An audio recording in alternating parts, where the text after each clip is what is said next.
السلام علیکم ورحمۃ اللہ وبرکاتہ۔ بسم اللہ الرحمن الرحیم۔ امیر غزنی نے دیکھا کہ نظام شاہ مکان کے صحن میں ایک چٹائی پر لیٹے تھے اور ان کے قریب مرحوم فوجی کا 8 سالہ لڑکا احمد سالار بیٹھا اپنا سبق دہرا رہا تھا۔ نظام شاہ کے زخم ابھی ہرے تھے، آسانی سے چل پھر نہیں سکتے تھے، اس لیے نگار خانم اور مرحوم فوجی کی بیوہ نے انہیں روک لیا تھا۔ نظام شاہ کسی کے مکان پر قیام نہیں کرتے تھے۔ امیر سبکتگین کو دیکھ کر سیدھے ہوئے اور اس پتھر کے سہارے بیٹھ گئے جسے وہ تکیے کے طور پر استعمال کرتے تھے۔ آپ لیٹے رہیں شیخ، امیر سبکتگین نے نظام شاہ رحمۃ اللہ علیہ کے قدموں میں بیٹھتے ہوئے کہا۔ آخر تم امیر مملکت ہو، نظام شاہ رحمۃ اللہ علیہ نے حسب عادت مسکراتے ہوئے کہا۔ اگر تمہارے احترام میں کھڑا نہیں ہو سکتا تو پھر کم سے کم بیٹھ تو سکتا ہوں۔ نہیں شیخ، آپ پر میرا احترام واجب نہیں، امیر سبکتگین نے انتہائی انکساری کا مظاہرہ کرتے ہوئے کہا۔ تم اللہ سے ڈرنے والے ایک مختلف حکمراں ہو، اس لیے مجھ پر تمہارا احترام ہمیشہ ایک قرض کی طرح باقی رہتا ہے۔ نظام شاہ رحمۃ اللہ علیہ اپنی عادت کے مطابق بہت دھیمے لہجے میں ٹھہر ٹھہر کر بول رہے تھے۔ اگر میں تمہارا احترام نہیں کروں گا تو پھر ایک امیر کا رعب و جلال کس طرح برقرار رہے گا؟ امیر سبکتگین نے محسوس کیا کہ نظام شاہ رحمۃ اللہ علیہ آج بہت زیادہ مہربان نظر آ رہے ہیں، بس وہ انہی لمحات کا منتظر تھا۔ شیخ، میں آپ کی اس بے پناہ مشقت کو دیکھ کر کبھی کبھی بہت اداس ہو جاتا ہوں، سبکتگین نے ڈرتے ڈرتے کہا۔ اگر کوئی انسان مشقت نہیں کرے گا تو زندہ کس طرح رہے گا؟ نظام شاہ رحمۃ اللہ علیہ کے ہونٹوں پر ابھرنے والی مسکراہٹ کچھ اور شگفتہ ہو گئی تھی۔ تن آسانی تو اسے ایک دن ہلاک کر ڈالے گی، چاہے یہ دنیا ہو یا وہ دنیا۔ ریاضت اور مشقت کے بغیر تو کوئی دنیا حاصل نہیں ہوتی۔ نظام شاہ رحمۃ اللہ علیہ کی زبان سے ادا ہونے والے ایک ہی فقرے نے امیر غزنی کو لاجواب کر دیا تھا۔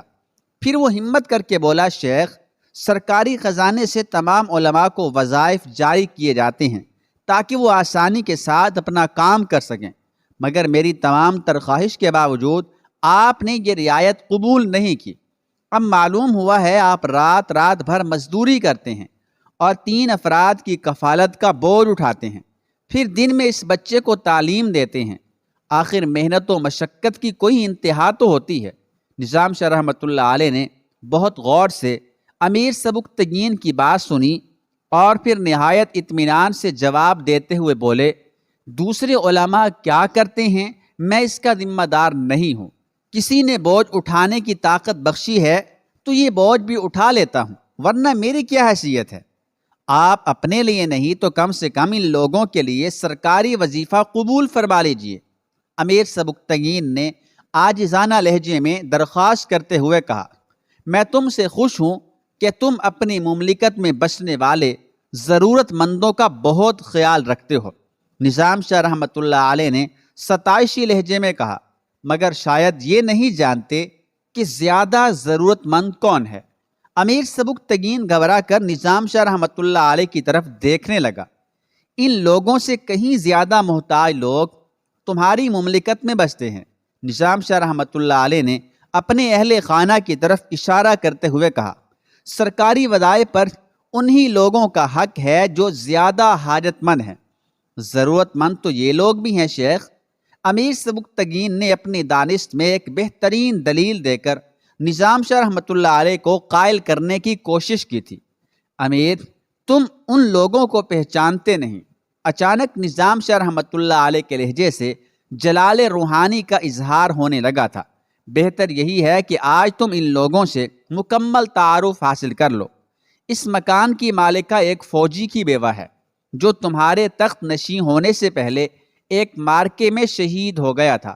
اصولی طور پر مرحوم کے بیوی اور بچے کو سرکاری خزانے سے ایک معقول وظیفہ ملنا چاہیے تھا۔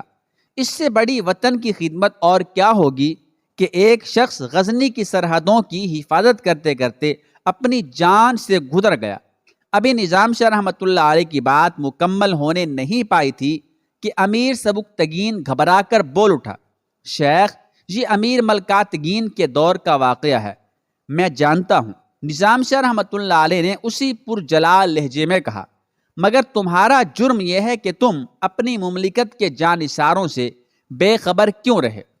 میں اس کا ازالہ کر دوں گا شیخ۔ امیر سبکتگین بہت زیادہ شرمسار نظر آ رہا تھا۔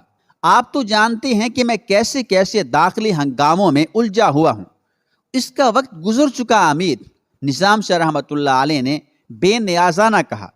اب یہ عورت بے سہارا نہیں، میری بہن ہے، حقیقی بہن کی طرح، اور یہ اس کا بچہ ہے احمد سالار، جو مجھے اپنے بیٹے کی طرح عزیز ہے، اور وہ نگار خانم ہے جو میری بہت چہیتی اور لاڈلی بیٹی ہے۔ یہ سب میرے وارث ہیں اور میں اللہ کی طرف سے ان کا کفیل ہوں۔ یہ کہہ کر نظام شاہ رحمۃ اللہ علیہ کچھ دیر کے لیے خاموش ہو گئے۔ سبکتگین حیرت و سکوت کے عالم میں اس طرح بیٹھا تھا کہ اس کی پلکیں تک نہیں جھپک رہی تھی۔ شیخ کے انکار نے ایک بار پھر امیر غزنی کو مایوس کر دیا تھا، اور غزنی کا فرما روا خوب جانتا ہے کہ نظام شاہ کے وارث کسی کی بخشی ہوئی خیرات یا عطیات سے شکم کی آگ نہیں بجھاتے۔ اگر کبھی ایسا کوئی گراں وقت آیا تو ساری دنیا اپنی آنکھوں سے دیکھ لے گی کہ یہ لوگ بھوک کے شعلوں میں جل کر راکھ تو ہو جائیں گے، مگر اپنا دستے طلب کسی کے سامنے دراز نہیں کریں گے۔ امیر سبکتگین نے پہلی بار نظام شاہ رحمۃ اللہ علیہ کو اس قدر جلالی کیفیت میں دیکھا تھا۔ فرما روائے غزنی کو محسوس ہوا جیسی اچانک زمین ہل رہی تھی، اور ایک تند و تیز زلزلہ سا آ گیا ہے، جس کی زد میں خود اس کا اپنا جسم بھی ہے۔ اور غزنی کا حکمراں یہ بھی جانتا ہے کہ نظام شاہ اپاہج نہیں ہے۔ ایک درویش بے سر و ساما پورے جاہو جلال کے ساتھ بول رہا تھا، جب ان لوگوں کا کفیل اپاہج نہیں ہے تو پھر یہ اپنا بوجھ سرکاری خزانے پر کیوں ڈالیں؟ اور بالفرض محال میں اپاہج ہو بھی گیا تو میرا اللہ ان لوگوں کو اہل دنیا کے سامنے رسوا نہیں کرے گا۔ وہ مجھ گناہگار کی شرم اس طرح رکھے گا کہ یا تو اپنی زمین کے خزانے کھول دے گا یا پھر آسمان سے اپنی نعمتیں برسا دے گا، تاکہ اس کے یہ بھوکے پیاسے بندے اپنی ضرورت کے مطابق سیراب ہو سکیں۔ امیر سبکتگین کی یہ خواہش ایک بار پھر ناآسودہ ہو گئی تھی کہ وہ نظام شاہ رحمۃ اللہ علیہ کی کوئی خدمت کر سکے۔ فرما روائے غزنی کچھ دیر تک سر جھکائے اداس بیٹھا رہا، پھر بہت آہستہ سے بولا، شیخ، یہ تو اللہ ہی جانتا ہے کہ میں آپ سے کتنی عقیدت رکھتا ہوں۔ جب سید امیر علی شاہ رحمۃ اللہ علیہ خام میں تشریف لائے تھے اور مجھ سے فرمایا تھا کہ میرے ہوتے ہوئے ان کے محبوب نظام شاہ رحمۃ اللہ علیہ پر غزنی میں قیامت ڈھائی جاتی رہی ہے، تو میں اس دن سے گزشتہ شب تک چین کی نیند نہیں سو سکا ہوں۔ شاید آج رات سکون سے سو سکوں کہ میں نے سردار تبریز کو دار پر کھینچ دیا ہے۔ امیر سبکتگین کا خیال تھا کہ شیخ اس خبر کو سن کر بہت خوش ہوں گے، مگر خلاف توقع اس نے نظام شاہ رحمۃ اللہ علیہ کو اداس پایا۔ افسوس، نظام شاہ رحمۃ اللہ علیہ نے ایک آہ سرد کھینچی۔ وہ پیدائشی طور پر ایک گدھ تھا، اس لیے اپنے بالوں پر کی صحیح طاقت کا اندازہ نہ کر سکا اور غلطی سے عقابوں کے دائرہ پرواد میں داخل ہو گیا۔ نتیجتاً بہت جلد تھک کر زمین پر گر گیا۔ اب میں اس کی لاش کو اس وقت تک دار پر لٹکا رہنے دوں گا جب تک کہ غزنی کے گدھ اور کوے اس کا سارا گوشت اس کی ہڈیوں سے جدا نہیں کر دیں گے۔ یہ کہتے کہتے امیر کے چہرے پر نفرت و غضب کا گہرا رنگ نمایاں ہو گیا تھا۔ ہرگز نہیں، ہرگز نہیں، نظام شاہ رحمۃ اللہ علیہ یکا یک وحشت زدہ نظر آنے لگے۔ امیر سبکتگین نے حیرت سے دیکھا کہ شیخ کا زرد مگر روشن و تابناک چہرہ اچانک دھواں ہو گیا تھا۔ بس بہت ہو گیا، بس بہت ہو گیا، اس سے زیادہ جائز نہیں۔ واحد القہار کے جلال و جبروت کی قسم، اس سے زیادہ کسی مسلمان کے لیے جائز نہیں۔ نظام شاہ رحمۃ اللہ علیہ ناقابل بیان اذیت کا شکار نظر آ رہے تھے۔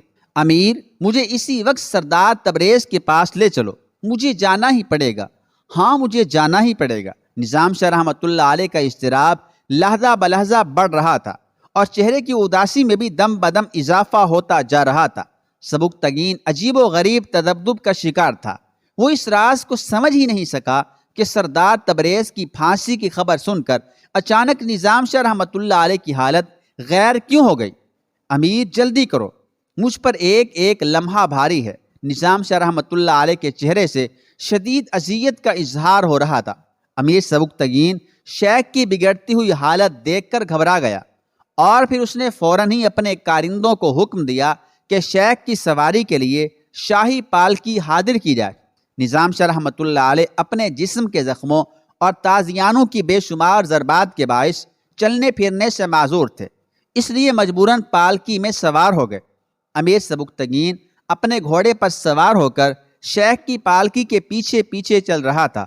والی غزنی نے سہارا دے کر نظام شاہ رحمۃ اللہ علیہ کو پالکی سے اتارا اور پھر نظام شاہ سبکتگین کے کاندھے پر ہاتھ رکھ کر آہستہ آہستہ چلتے ہوئے اس مقام تک پہنچے جہاں تختہ دار پر سردار تبریز کی لاش لٹکی ہوئی تھی۔ غزنی کے رئیس اعظم کی بے چارگی دیکھ کر نظام شاہ رحمۃ اللہ علیہ نے آنکھیں بند کر لیں اور کچھ دیر اسی حالت میں کھڑے رہے، پھر آنکھیں کھولیں اور آسمان کی طرف دیکھنے لگے۔ امیر سبکتگین نظام شاہ رحمۃ اللہ علیہ کے پیچھے ایک قدم کے فاصلے پر کسی مجسمے کے مانند ساکت کھڑا تھا۔ اے اللہ، تیرا یہ حقیر بندہ نظام شاہ تیری تسبیح بیان کرتا ہے، تیرے قہر سے پناہ مانگتا ہے اور ہر حال میں تیرے رحم کا طلبگار بھی ہے۔ نظام شاہ رحمۃ اللہ علیہ کے لہجے میں بڑی رقت تھی۔ یہ شخص جو سردار لٹک رہا ہے، اسے بروز حشر میرے حساب میں نہ پکڑنا۔ اے اللہ، تو حاضر و ناظر بھی ہے اور علیم و خبیر بھی۔ میں نے سردار تبریز کو معاف کر دیا، اس کی طرف میرا کوئی قرض نہیں ہے، سو تو بھی اسے معاف کر دے کہ تو انسانی اندازوں سے بڑھ کر معاف کرنے والا ہے۔ عجیب و غریب دعا تھی جسے سن کر امیر سبکتگین کے جسم پر بھی لرزہ طاری ہو گیا تھا۔ اپنے بدترین دشمن کے حق میں دعائیں مغفرت کرنے کے بعد نظام شاہ رحمۃ اللہ علیہ فرما روائے غزنی سے مخاطب ہوئے۔ امیر، اس مقہور و معطوف شخص کی سزا پوری ہو چکی۔ سردار تبریز نے تمہارا تخت اقتدار الٹنا چاہا، تم نے اس کی بساط حیات الٹ دی۔ عام طور پر ایک باغی کی سزا یہی ہوتی ہے، اس سے زیادہ نہیں۔ سبکتگین نے حیرت سے نظام شاہ رحمۃ اللہ علیہ کی طرف دیکھا، شاید وہ شیخ کی گفتگو کا مفہوم نہیں سمجھا تھا۔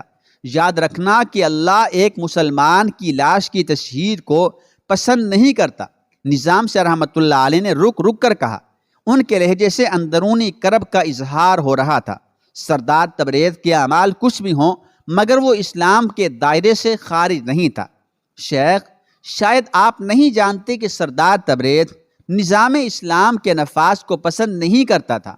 امیر سبکتگین نے اپنے اس جارحانہ اقدام کا جواز پیش کرتے ہوئے کہا، اکثر دنیا پرست یہی چاہتے ہیں مگر اس کے ساتھ وہ اللہ پر ایمان بھی رکھتے ہیں۔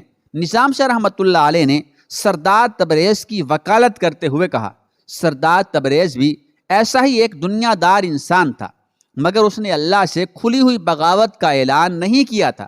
سردار تبریز تمہاری نظروں میں کچھ بھی ہو لیکن بہرحال وہ مرتد نہیں تھا مگر اس نے آپ کو ناقابل یقین اذیتیں پہنچائی تھی۔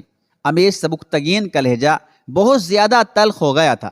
امیر، اگر تم میرے حساب میں اسے لرزہ خیز سزا دے رہے ہو تو اللہ کے لیے اسے دار سے اتار لو اور جلد از جلد کسی گوشے زمین میں دفن کر دو۔